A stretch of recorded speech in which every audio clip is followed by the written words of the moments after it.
and Maple Grove's going to have it. Right out in front, they score!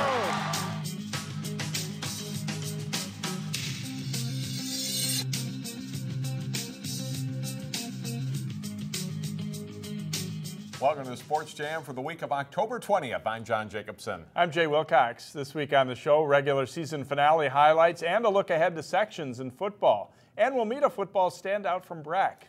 And highlights from a match that decided the Northwest Suburban Conference volleyball title, plus a playoff preview with a local coach.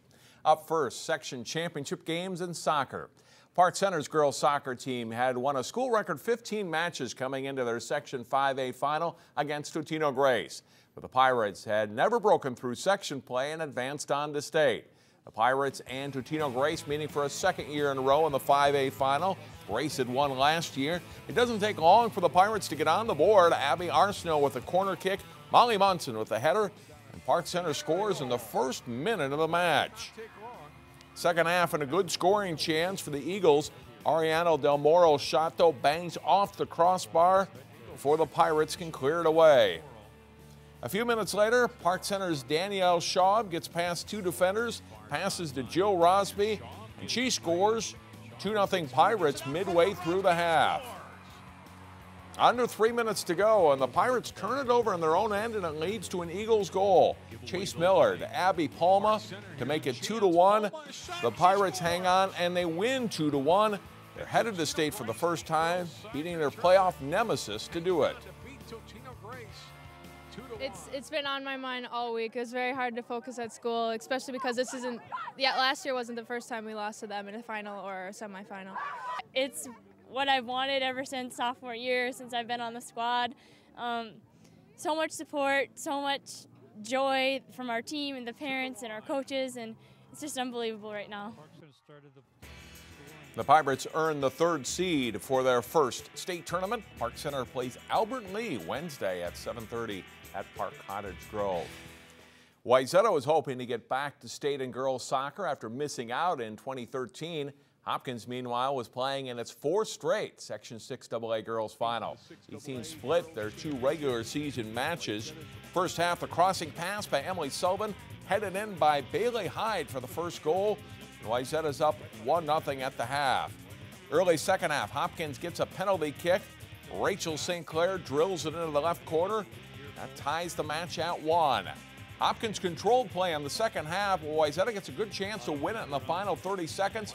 Ruby Stauber's shot, though, goes off the goalpost, and then Hopkins clears it away. This game goes to 2 overtimes. Hopkins' Isabel Olson then finds Corbin Boyd alone in front, and Boyd buries the shot to send Hopkins to the state tournament for the first time in school history. You go through years sometimes, you know, with the struggles, and we've had the struggles with Wayzata in particular, and so to come out the last 2 years and knock them off out of the playoffs is a huge step because they're such an amazing program.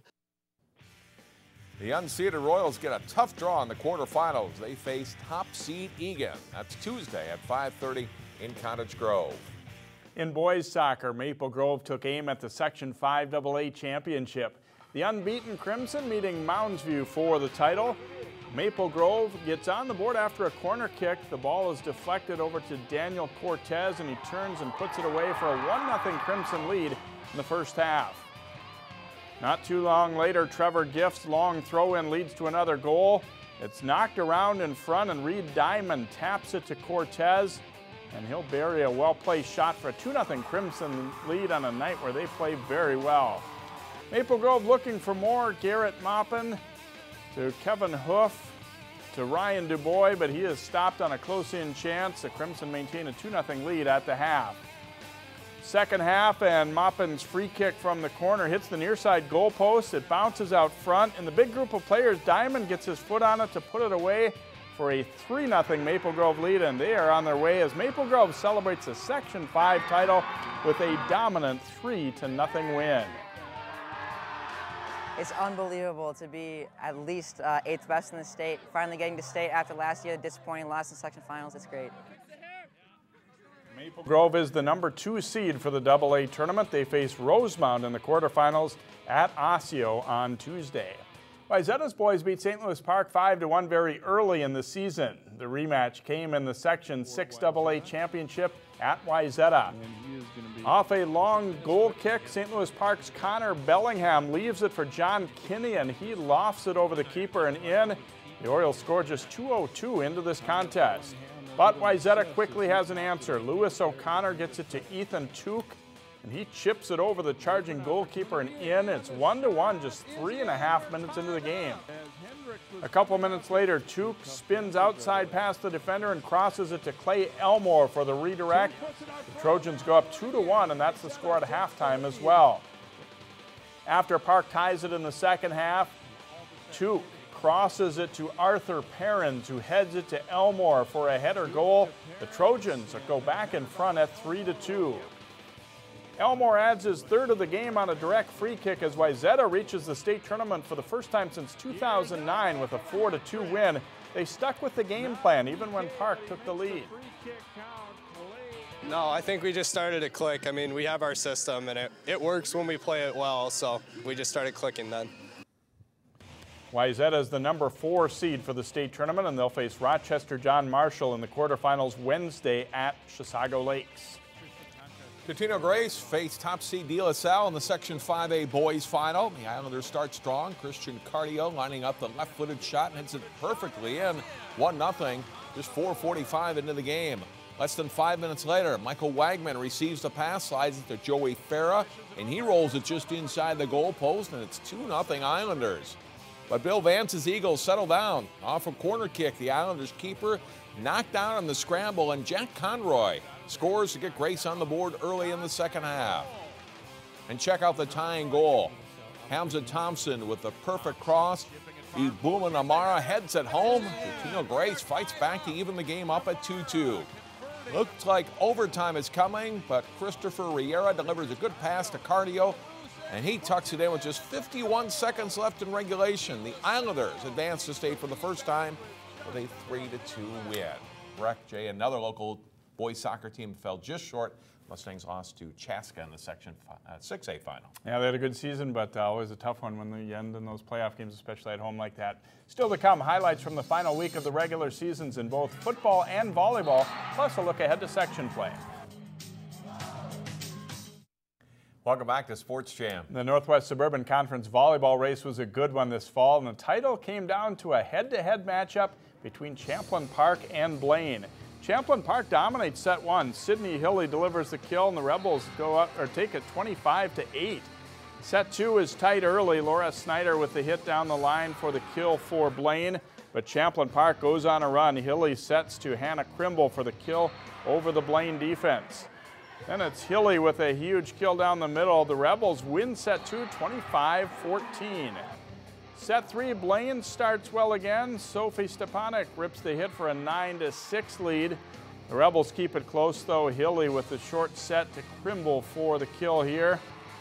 Then on match point, Marissa Vidal's hit is down for a kill for a Champlin Park sweep. The Rebels are conference champs for the first time since 2004. We'll talk with Rebels head coach John Yunker later in the show. And that brings us to the postseason in volleyball. Section play starts later this week. Let's take a look now at when and where the local teams will play. Champlin Park is the number 1 seed for Section 5-3A, followed by Totino Grace and Osseo. Then it's St. Michael, Albertville, Blaine, and Maple Grove. After first-round matches Tuesday, the quarterfinals are Thursday. The Rogers Spring Lake Park winner is at Champlin Park. Totino Grace hosts Centennial or Mounds View, and it could be a Maple Grove Osseo matchup if the Crimson win their first-round match. Semifinals are next Wednesday, and the final is November 1st. In Section 6-3A, Eden Prairie edges Hopkins for the top seed with Wayzata 3rd and Minnetonka 4th. Benilde is 6th, Armstrong 9th, and Cooper 11th. Thursday quarterfinals have the Armstrong Edina winner meeting Eden Prairie. Then Benilde Cooper winner will take on Wayzata in the first of a doubleheader at Hopkins. And the host Royals will face the Orono Washburn winner. And in Section 5AA, several local schools will open play this week. Park Center and Brooklyn Center are both in the North bracket. Defending 5AA champion Maple Lake is the top seed in the South. Providence Academy and Breck are also in the South bracket. In Section 4A, Heritage Christian Academy is the number 2 seed. Now to football, where teams hit the field for playoff action this week after wrapping up the regular season. In that regular season finale, Osseo facing Totino Grace for the West Division title in the Northwest Suburban. It's 3-3 when Justin Ekior takes the handoff and runs into trouble on the right side. So he heads the other way, gets a couple of key blocks, and it's 9-3 Osseo at the half. But Grace plays a strong second half. Kez Flomo takes the handoff and gets in.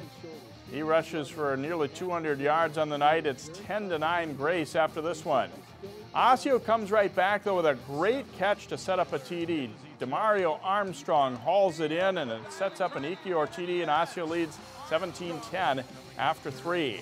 But it's mostly Grace in the fourth quarter. The Eagles line opens a huge hole for Flomo, and he ties the game at 17-17. Quarterback Lance Bennick scores on a keeper to make it 31-17.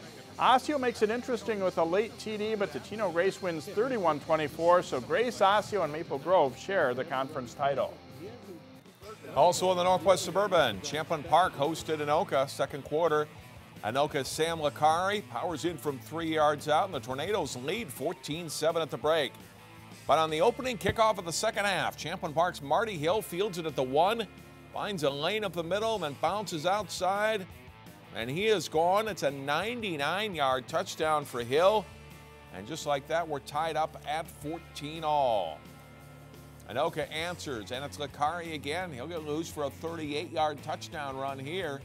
And the Tornadoes go back in front. The fourth quarter, though, is all Rebels. Max Biegert to Harrison Jones for a 10-yard score to make it 21 all. Late in the fourth quarter, Anoka comes on the blitz, but watch Biegert avoid the rush and throw a great pass to Hill. It's a 40-yard touchdown, and Champlin Park takes a 28-21 lead. One last chance for Anoka, but Caleb Stevens' pass is picked off by Hunter Yerkes. His second interception in the game returned to the 1-yard line, and that seals it.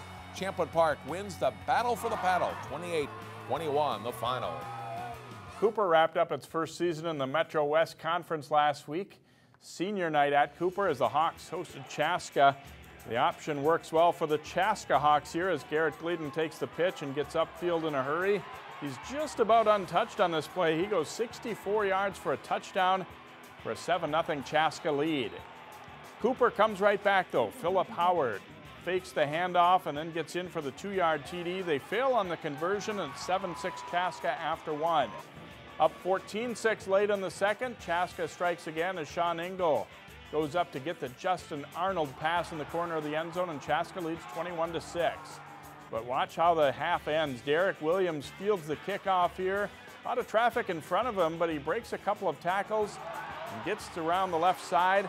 Chaska still has a pretty good chance to get him, but Williams runs through a pair of arm tackles and scores on a 75-yard return. The first half clock runs out during that return. Cooper's within 21-14. But that's as close as they get as Chaska wins 34-14 to tie Chanhassen for the Metro West title. With a veteran team, Providence Academy has put together a great season.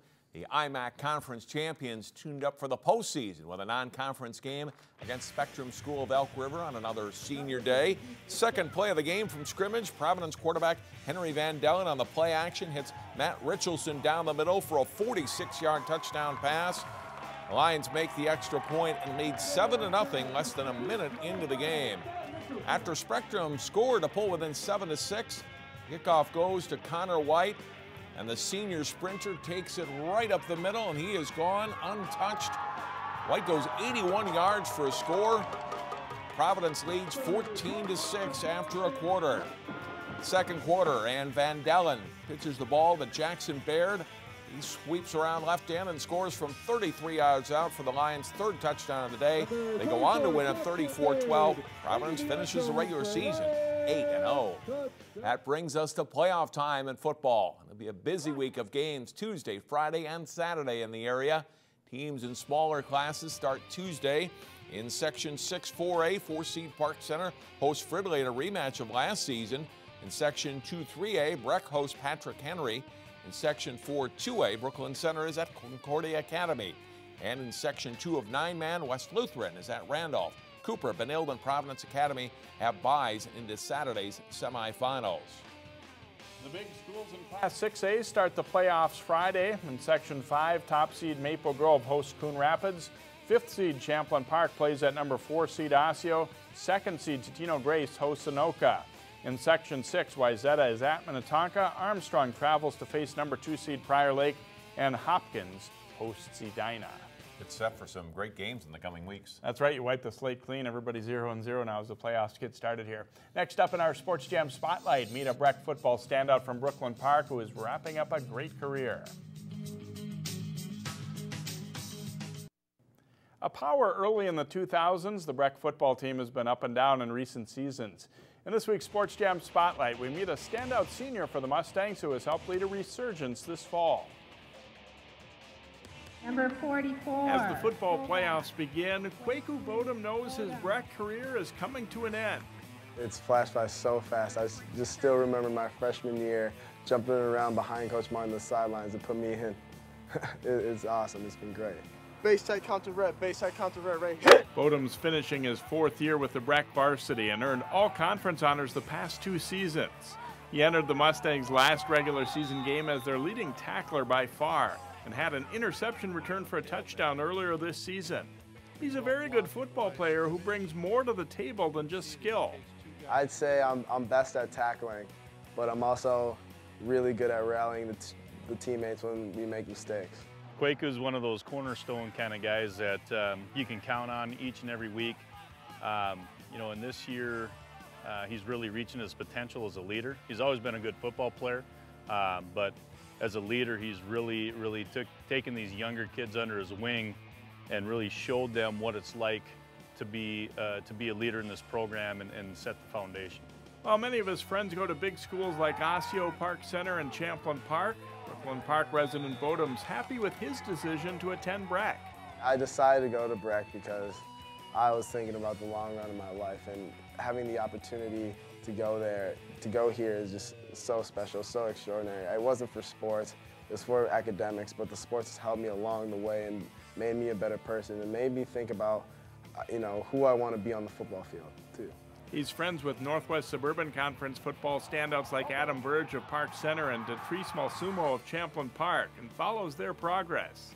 I still talk to them a lot. They always tell me, hey, you should have came to this school, but you know, they supported me, and you know, they always thought I was a good player, and I always thought they were good players. So I think they're just happy for me, and I'm happy for them at their success because they've been very successful at their high schools too. Kwaku says he's come to see the benefits of a smaller team where everyone knows everyone, and they make sure the young guys are welcome too. We preached this year on all 4 captains have done a great job of incorporating the young guys, either it's in the weight room or even out in the practice field. When they do something right, we just praise them and, you know, make them feel really good, so when they get that confidence in their varsity games, they can do well. Bodom's also a good basketball player for the Mustangs and ran track too. He says the varieties helped him manage his time. There's some pressure academically at a school like Breck, and Bodom considers that a positive. I think it's a good peer pressure thing. I think when you see someone do well, that just wants you to make it like, oh man, I gotta do better on this test so I can be like them. But I don't think it's a, you know, I hope so and so does bad. I think it's more of, hey, if you can do good, I can do good too. And I think that's very healthy to be successful in life. He intends to play college football when his high school days are done. Come spring, Kwaku Bodom will walk out of Breck and into the next chapter of his life. He hopes he's left his mark on the school. I hope people at Breck remember my smile and me just always lifting people up as I go through life and as I become successful in my life. I want to know that I want to give back to the people, and that's all I'm about. The Mustangs were 5-3 in the regular season, with all of the losses to teams that finished 8-0. If they beat Henry in the first round of the Section 2 playoffs, they'd face top seed Providence Academy on Saturday. Kwaku says he's still deciding on a college, but Bowdoin in Maine and Drake in Iowa are 2 schools that he's strongly considering. He hopes to go to law school, too. Sports Jam returns as John talks volleyball with Champlin Park's head coach. Welcome back to Sports Jam. As you saw earlier in the program, the Section Volleyball playoffs start this week. Champlin Park is the #1 seed in Section 5-3A. Head coach John Yunker has joined us. And John, first of all, congratulations on earning the #1 seed. A great thing for your program. Yes, it's a lot of fun. The girls worked really hard. It's nice to have the #1 seed. It's just kind of a recognition of what you've done in the regular season, but now it's time to go. Everybody starts over. So. Terrific race this year in the Northwest Suburban Conference with the 4 teams battling all season pretty much to win the conference championship. You guys ended up beating Blaine on the last night of the regular season. Did that win give you the #1 seed? Pretty much. It was coming down to that. We kind of thought that whoever won that match would probably get the #1, and it was strange how it worked out that the two teams with one loss came down to the last match of the season. But the conference battle was great all year. The top few teams were always battling. There was 5 teams that really battled, and it was a bunch of the top. So having those new teams into the conference this year was fun and helped everybody. As you look at the rest of this section, Osseo is a defending section champion, but Tutino's #2 seed, and Blaine we talked about, and St. Michael Albertville is not in this conference, but a very good season. Maple Grove even is #6 seed, and just a lot of teams that can potentially win this. Absolutely. In years past, it's always, in most sections, it's 2 or 3 teams that kind of separate themselves and you go, okay, it's probably going to be one of those guys. But really this year, it's 1 through 6. If you look at the schedule, everybody's beating everybody at some point. So it really is wide open. You say that a lot of times, but it really is wide open. So it'll be a fun one. What's been the difference for your team this year? What's made you good? I think we've just really committed ourselves to playing a little bit more defense. We've always talked about it, but it's an attitude, and the players have really bought into it this year, and everybody stepped up. We had some graduation last year, but everybody's stepped up that was returning, and we got some new players coming in and have taken on roles, and it's just, I think last year was a learning experience for us and gave us some confidence with the season that we had, so I think we've responded with that and built off of that. So good luck in the tournament. Thank you. John Yunker, head coach of Champlin Park volleyball. They will open section play at home on Thursday. Should they win that, they'll host the semifinals next Wednesday at 5 and 7 p.m. We'll take a break, but first our plays of the week.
For the first time, is headed to the State Girls Soccer Tournament.